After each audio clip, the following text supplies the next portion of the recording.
trying to get traction. This is ridiculous. No, wait. Just leave me alone. It's like his weight is working against him right now. Just get your big ass up here. You about to kill both of us, man. Let go. Disaster. You're too heavy. Yeah, you're fat. It's your fault. You're the one that's too heavy. No one expects to hear those words uttered from Dwayne Johnson's mouth. You're too heavy. Nothing should be too heavy for Dwayne Johnson. Dwayne Johnson's too heavy for everything else. Right.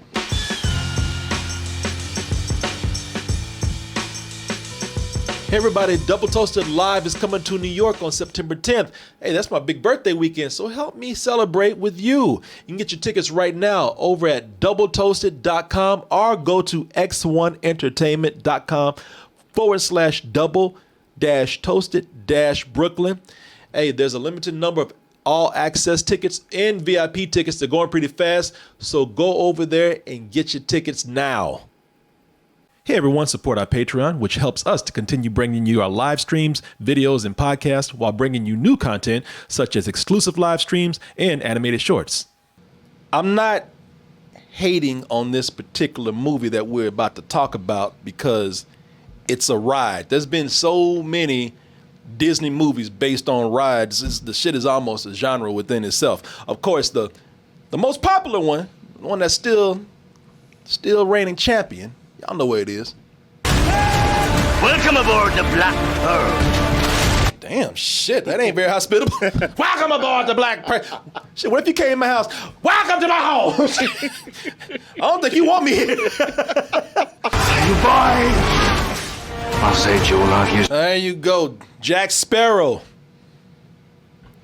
The famous Jack Sparrow making this movie the juggernaut blockbuster that it was. You know, they've been doing this, so we can't really say that this is anything that's really, we're gonna start complaining about rides being turned into movies now. It's been done so long. Even if you don't like it, I think it's kind of cheap, but it's cheap, but hey, they made it work at least once, and y'all let it slide when they kept doing it. So. and there's so much now that I don't know, the blow is softened. I'm numb to it.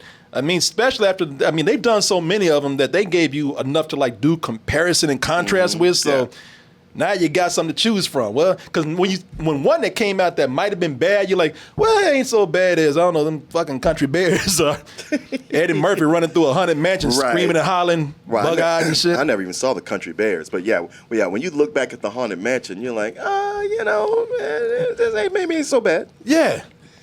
Things could be worse. Shit, really? Y'all put a black man in a haunted house and just had him through the whole movie. Making him sound like Donkey. There's a ghost in here. Well, motherfucker, you in the haunted mansion. What the fuck you think? They had a time-traveling George Clooney with Tomorrowland. Man, they made... Oh, I forgot about that one. Yeah, they actually they thought they were going to get some Oscars with that. They even made rides out of... they made movies out of rides that weren't even popular. Mm-hmm.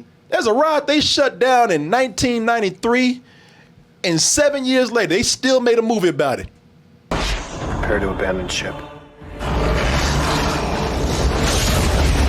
This ride sucks! People, that is... You don't even know what that is. I saw this, I don't even remember this. That's Mission to Mars. Oh, that's based on a ride? That's based on a ride. You know why you don't know that ride? Because the ride sucked and they shut it down. Because nobody wanted to ride that shit. Okay. They shut it down in 1992 in one spot, and in another spot, they shut it down in 1993. They had 2 missions to Mars. So, hit or miss with these right here. Most of them have made some money, even if they weren't critically successful films, but ain't nobody expecting a movie that's based off of a theme park ride to actually appeal to critics out there. We know this. Disney just want that money out there. And that's what they're hoping to get. But, some nice praise, some critical acclaim would be cool. And that's what they're hoping to get maybe with the Jungle, I keep wanting to say Jungle Book. Jungle Boogie, Jungle Book. I want to say everything but the Jungle Juice, Jungle Gym. I keep wanting to say everything but Jungle Cruise, y'all. Jungle Cruise, they said, you know what? How can you go wrong? How can... The people probably going to give them money because of these 2 big stars, but really, critics, how can y'all like them in the Fast and Furious? You tell me you don't like them on a boat with Emily Blunt? talented actress Emily Blunt. Come on, y'all love Emily Blunt. Y'all love, but critics just love Emily Blunt. And don't y'all act like that Quiet Place is some deep shit. She's chasing monsters just like anybody else. Just because they were talking about shh, don't make it no more intelligent. You got the charming Dwayne Johnson. You got the amazingly talented actress Emily Blunt. That should please everybody, right? And plus, we're bringing in the nostalgia for everybody else because of the very popular and famous theme park ride, the Jungle Cruise.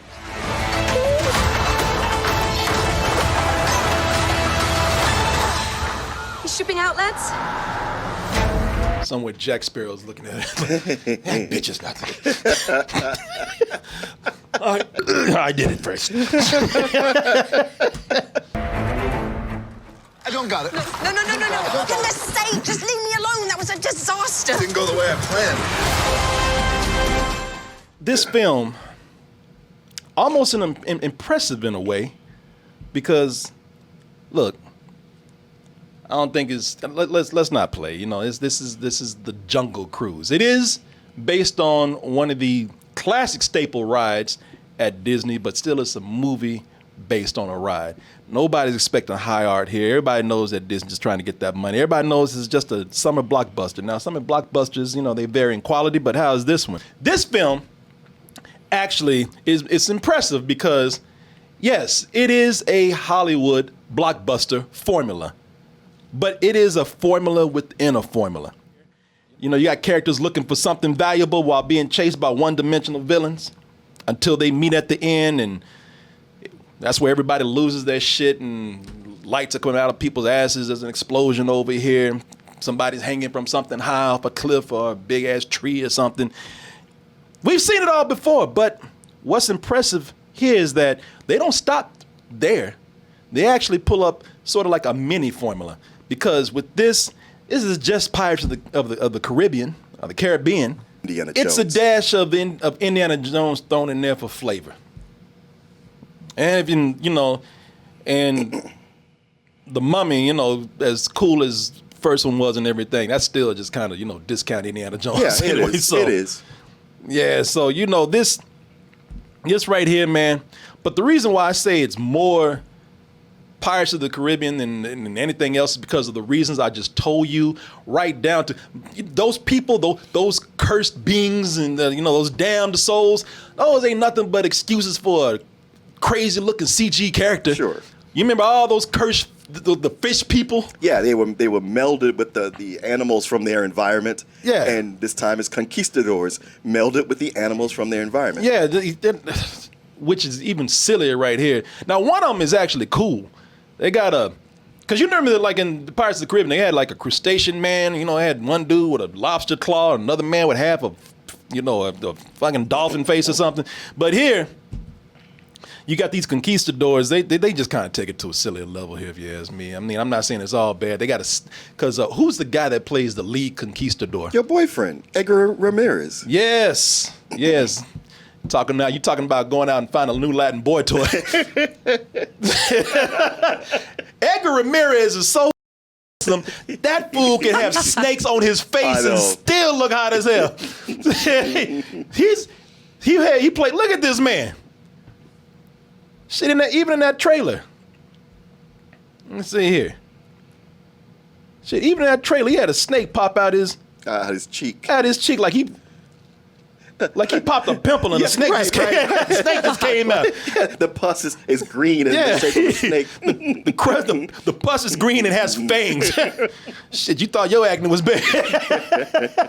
His character is actually pretty cool because you go and this is one of those things that's pushing the PG-13 right here, because he'll get in a fight with somebody and they'll slice his face and snakes will just pop all out. Yeah, it's nightmare fuel. It is. And I thought that is actually really cool right there. You know, again, formulaic of Pirates, but of the Caribbean, but still cool. Now, those other two dudes he with, man, they're almost comic relief. Shit, they dealt a bad hand, man. Because none of them as cool as he is. One of them looks like a Honey Nut Cheerios. Yeah, just honeycomb dripping down. Dripping down his face. And one other dude, he just looked like shit. He looked like diarrhea complete with Montezuma's flies. revenge. Yeah. So it was kind of like, all right, I don't know, man. This is kind of, y'all stretching it with this as far as this formula goes that you have. But, and you know what's funny about it, just for a moment, I'm talking about how it's derivative of a lot of things that we have already seen. But for a moment, it is trying to be its own thing by trying to stick to what the Jungle Cruise ride really is. There's a moment where they're almost making fun of the ride. They are. Knowing that, because a lot of people know them, and that ride's old. Y'all need to Real. Y'all need to do something with this shit. I done seen this damn hippo for 30 years. Shit don't even work no more. It's still really good, though. No, well, of course, apparently it is because they made a movie about it with Dwayne Johnson and Emily Blunt. But they're almost making fun of it, and it's actually pretty funny when Dwayne Johnson, who plays Frank the Skipper, comes in and he has made his own period piece version of that ride. And I'm like, all right, now this is pretty awesome right here because they're sticking true to the nature of what that ride really is. Marauders. Natives. You're like, bitch, you almost hit me. Take it down. What the hell am I paying you for it? Look at oh, sorry, man. Looking at that, I was like, all right, that is actually pretty cool what they're doing. And it just gets to a point where the movie just says, you know what, never mind, hell with it. And we know nobody don't like this ride as much as Pirates of the Caribbean. Well, it's nice they had that tribute to the actual ride in there, but it is like, okay, this is not what you came to see. No. But we gave you a throwback to it. We know y'all. We know that the Jungle Cruise ride is what everybody goes to when they can't get on Pirates of the Caribbean. That last time I went, that's what I ended up doing. Yeah. That's why he made Pirates of the Caribbean first, man, because everybody likes that, and now we just making this because we ain't got nothing left right there. Well, that's the funny thing, because when it opens on Dwayne Johnson or Frank and his tour, he's making a bunch of really bad puns and dad jokes to all the people on the boat, and I was like, God damn! Could you please stop? We're gonna lynch you if you don't stop. They were about to get together and throw his big ass overboard. Yes, because he won't stop. But the funny thing is, at first, if you're like, this is the writing on this thing, and then you go like, wait a minute. When you get on that boat, this is actually how it is. No, the narrator is doing all these puns. Yeah. And so they are actually, Disney don't even like that ride. They won't say it. They even making fun of it. They won't say it because they got a movie to sell. They don't want to get on that ride, man. But it is true to the ride, and that is kind of cool. And all these movies kind of have a point where it's like, all right, let's acknowledge the ride. But then they just say, man, just make it Pirates of the Caribbean. Nobody, we ain't got nothing else. I mean, we are so. We at a point we are so empty with what to do with this ride. We're making puns now. Yeah. This is the one that feels more like a ride than all the others because with this one, you just keep on floating until you find some sort of manufactured thrill to keep the audience entertained, to keep the customers happy. And by manufactured, I mean you can feel the timing of the action. Those scenes, the action scenes here, the set pieces, they're more centered around pacing than story. At least that's how it felt to me. It was like, you can almost feel where they just say, all right, we done talked enough. And is there a rapids so we can ride on right now? Shit, there's some natives that can shoot some shit at us. I'm tired of talking. There's some, and man, it's so manufactured that they have points where even the movie starts to look as fake as the ride. They got this damn cheetah in here, and now you looking at it. See, even when it's a jaguar. Yeah, I like it, but I'm gonna say cheetah because he looks like goddamn Chester Cheetah to me. He looks so fucking fake. I thought he was gonna pull out some shades and open up a bag of Cheetos. He does look fake as. I mean, you look at this jaguar cheetah. You look at this and it's like it ain't even moving, and it looks like a stuffed jaguar. It looks like taxidermist already got a hold of that. When you see it moving, I'm not even. And look, I'm not because I'm usually forgiving on CG, and I'm forgiving of it here. I'm just saying when you look at it, it's like, damn, that's not a CG effect. That's a cartoon. Now I will tell you the thing that it's weird because it's real bad in that scene, and then later it's not so much. Yeah, that's where we disagree. Because I'm like, that thing looked fake as hell through the whole movie. But the saving grace, two things here. One, where they go with this scene makes you forgive the CG a little bit. And also, it's a family film. And like I said, I'm more forgiving on family films and whatnot because it is, once you see what happens with this animal, this so-called animal right here, it is a cartoon. This thing looks like a cartoon and later on acts like a cartoon, and the movies knows that it's kind of more of a family film, so I don't think they're trying to... Like, there is no wrangler who could get a real jaguar to do what they're doing here. Yeah. No. You know, it's a lot of typical... It's a lot of typical adventure set pieces that are going on right here.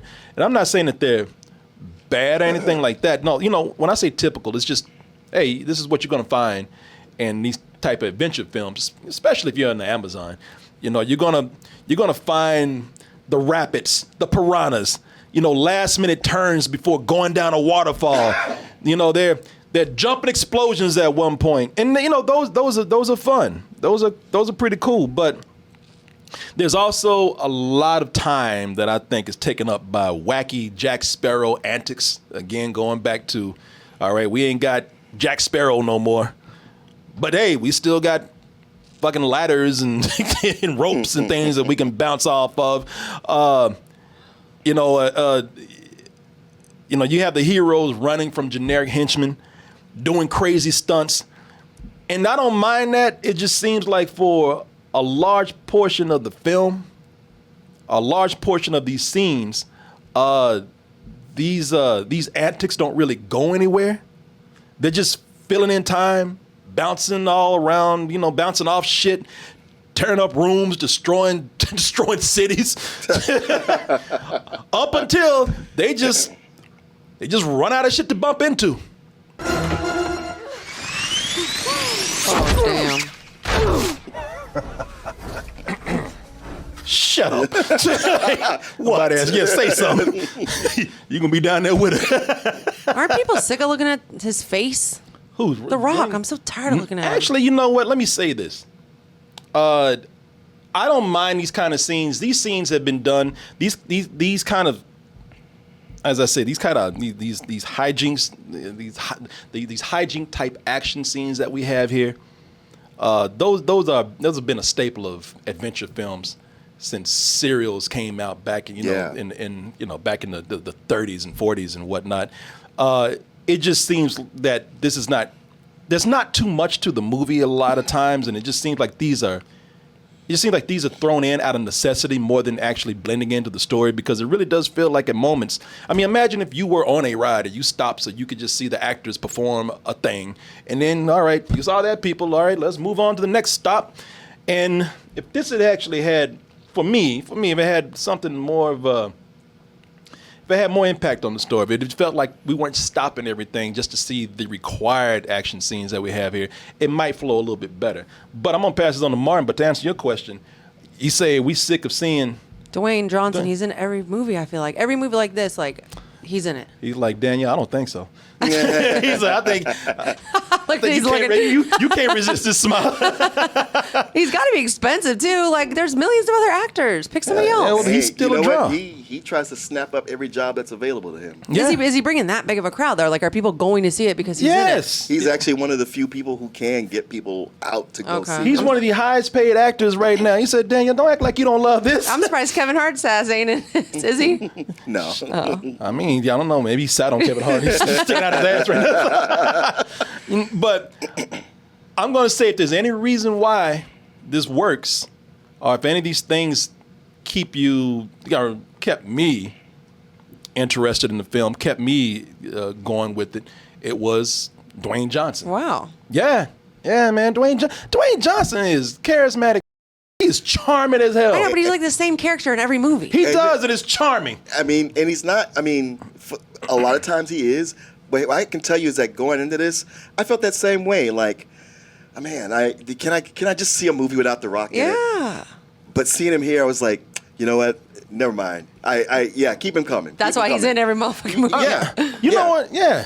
Yeah, I guess. Because, a lot of what makes this work is him. And it's in him and Emily Blunt playing off of each other. As a matter of fact, This is so much like that experience seeing at least the first couple of Pirates of the Caribbean movie, where it's a movie that shouldn't work and yet is enjoyable.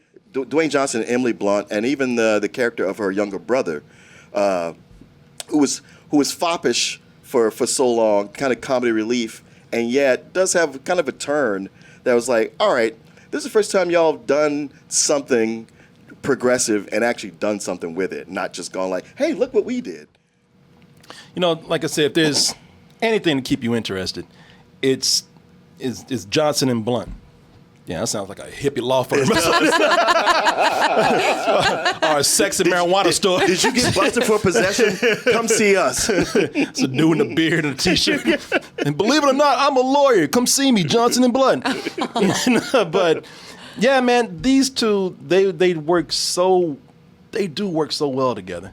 They are a lot of fun to watch, man. And there's a couple of reasons why I can explain to you why Dwayne Johnson would be good to watch here. But these two right here, man, they're the ones that's holding this movie together for me. They're the ones that are actually, and there are the things that are working in spots and in pieces. But the consistent thing that's working here is Dwayne Johnson and Emily Blunt, man. You know, they what even makes those scenes that I'm not very crazy about, what makes those work is that they often end with them, Dwayne Johnson and Emily Blunt, capping it off. They they're the ones that once it's done and all this stuff has happened, and they're the ones that come in and they're the ones to deliver some funny dialogue. They're the ones to have some good chemistry and some good interaction with each other after a big set piece is done.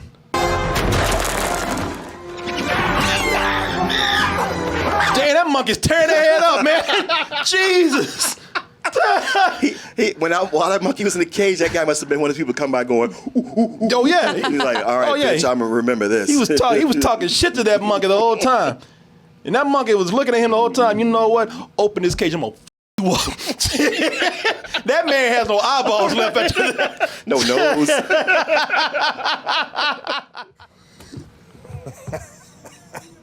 How you doing, Pants? I'm good. You know, I was trying to tell you about the... I know. Come on. Your stupid ass. And I'm going to tell you, with Dwayne Johnson, I know it sounds like I'm like over here just gushing over Dwayne Johnson, but the thing with Dwayne Johnson here, again, is Frank the Skipper. You know, he carries a lot of this because he's not playing this character in typical tough guy Dwayne Johnson fashion. You know, when you see a lot of Dwayne Johnson, a few things, you know, he's always a tough guy that he's gonna kick everybody's ass. Nobody's gonna kick his ass. Not here. Nobody respects this guy. No, he's like we say, he's telling corny jokes, dad jokes. He's telling bad puns, and he's a con man, and that's what makes him so cool because, like I said, he's not going in here and just punching his way through this movie. Most of the time, he's as vulnerable as anybody else because he's making mistakes. He's messing up as much as anybody else in here. It's funny because in the beginning, I was like, it seemed like they didn't need to hire such a big guy for this. They could have got somebody who's more known as a comedian. But the more it went on, I was like, you know what? He's handling it, and they work his size into the story. Well, that's what's funny. Seeing this big dude, especially when you know it's Dwayne Johnson, because everybody's going to be like, oh, shit. Dwayne Johnson, he going to handle this, y'all. Don't y'all, oh, hell, you done fucked up again. Right. Dwayne, man, come on, man. I could have done that. Yeah. And don't you tell another pun. Get your ass up. No, the joke is that he's Dwayne Johnson, but he's also this big guy who we think can do all this incredible stuff. And most of the time, he's just messing up as much as anybody else. Hold on. Come on. Frank, please. I got it. Frank. I don't got it. I'm trying to get traction. This is ridiculous. No, wait. Just leave me alone. It's like his weight is working against him right now. Just get your big ass up here. You about to kill both of us, man. Let go. Disaster. You're too heavy. Yeah, you're fat. It's your fault. You're the one that's too heavy. No one expects to hear those words uttered from Dwayne Johnson's mouth. You're too heavy. Nothing should be too heavy for Dwayne Johnson. Dwayne Johnson's too heavy for everything else. Right. They're not the most clever. It's not the most clever writing, but because you can kind of predict some of the things that he's going to do. There's situations where you can think like, oh shit, there's another Frank moment right here. But But it's still fun to watch that. And with him and Blunt, it's not even so much of an adventure film. It's an adventure rom-com that they're doing. Everything is romantic tension. Everything's a joke leading up to the point where you think it's going to lead. Yeah, it's like Romancing the Stone. Yeah, exactly.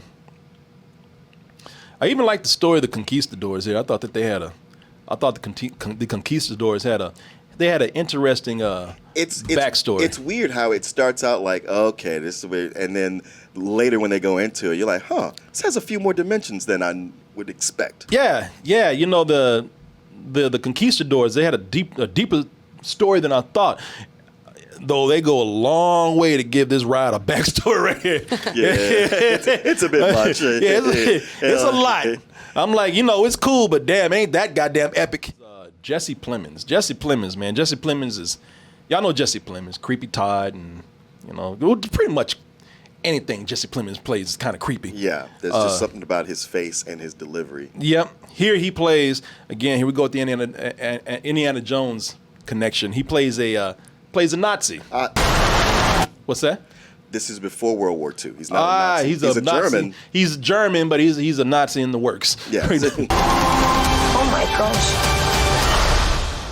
And he's got a submarine in the Amazon. I don't know if you can do that. I'm not technology. I'm not sure how that works. That's science fiction and fantasy right there. But I mean, like he's thinking, you know, this is World War. This is before World War I. I think they're going to the Great War. Yeah. This is before World War II. They're going to the Great War, which is being known soon as World War I. And really, he's not he might not be a bona fide Nazi, but for all intents and purposes for this film, he's just another Nazi that you got to keep some magic shit away from. You know, it's Indiana Jones. I did not like. I'm not saying I didn't like the actor. I like the actor. The character McGregor, who is Emily Blunt's character's brother in here. To me, he was another crowbarred gay character in here that they gave lip service to. Well, I felt that, for so long through the movie, I was like, all right, he's gay, but they're not going to call him that. They're just going to code it. And then at some point, he pretty much confesses to being gay. But what they do with him is that they make him a competent character you're like, well, just because he's gay doesn't mean he can't fight. Throughout most of the movie, to me, he was incompetent. They even did. Yes. I'll tell you what. Well, I'll tell you why I don't like this, because first of all, he's foppish, as you say. He's very gay squeaky. Oh, I just want to go back to my room. You know, he's very effeminate. Then they get to the gay jokes. Do you want to bite down on my stick? And I was like, oh, fuck out of here, man. And then, they give him lip service by him just confessing. I have something to tell you. And then, after all the gay jokes, after all the stereotypical gayness that we have here, oh, yeah, okay, we're gonna give him something to do now. And it's like, nah, you just now you're trying to like make up for the rest of the shit. Oh, last minute. Oh, he's a cool character. I was like, nah, not for me. I liked him even before his confession. Well, I know I liked the actor. I did not like the character. No, I'm not even gonna lie. I did not like the character. To me, it felt like them again. Just all right, let's get some gay points up in here. Let's get some progressive points. You know what? Like I said, man, I think I pretty much had everything that I can say about the movie. I mean, I will say that it's as far as a movie based on a ride, there are moments in here. I don't think it goes for the whole film, but there are moments in here where, because they are able to make an adventure film, capturing a lot of the feel of adventure films, especially, like I said, old-fashioned serials and whatnot, jungle adventures. I don't know if you can enjoy this shit for $30 on Disney Plus. It's a bit much, but it's not. You're gonna go in thinking, oh, another movie based on a ride. This bullshit. Now, it's not as bad as you think. They actually are able to do more with that idea than I thought that they would. Wow, I'm shocked. Yeah, I mean, it's not. I've seen them. Like I said, man, I saw the Haunted Mansion. They like I said, what number? Eddie Murphy running through a bunch of ghost effects in a house. Mm-hmm. Screaming and hollering. Country Bears is, I mean, really, that was nothing but Yogi Bear with 5 more fucking bears in there. Redneck ass bears. They've done worse. So this is I'll pass this on to you to wrap things up. Oh, okay. Well, Well, it sounds like I liked it better than you. I acknowledge the things that you don't like. Most of them I agree with, and some of them I'm like, it's there, but it didn't really bother me. But I had fun with this movie, and I don't feel like it's really aimed at me. This is a movie where I go, this isn't aimed at little kids. This is actually a family movie. I think it accomplishes everything, or at least most things it is going for, which is much better than I expected, because a lot of times these things just feel like quick cash grabs. And here there was that sense that somebody was trying to make something that could be enjoyed and not just get your money. It was a low matinee for me. Yeah, for me, to kind of say what you're saying, we know what this movie is. A lot of critics will hate it simply based on the shallowness of it, or what they perceive is the shallowness of it. No originality, money over art.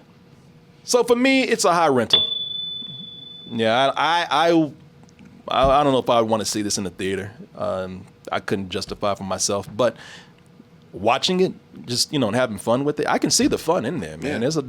There's a lot to enjoy, and who would have known that Emily Blunt and Dwayne Johnson would actually work so well together? I had no clue. I'm shocked by what you guys are saying. Why are you shocked? Because I thought you guys were going to come in here and just bash it and hate it, and I personally wouldn't think it'd be good, because I think it's like, how could you make a decent movie off of a ride? And that is why you would not be fair. Yeah, so it's like refreshing hearing, because you guys pretty much hate every movie you see. That's not true. No? That's not true. No, I mean, you guys no. see so many, and honestly, most movies aren't that great, but That is true.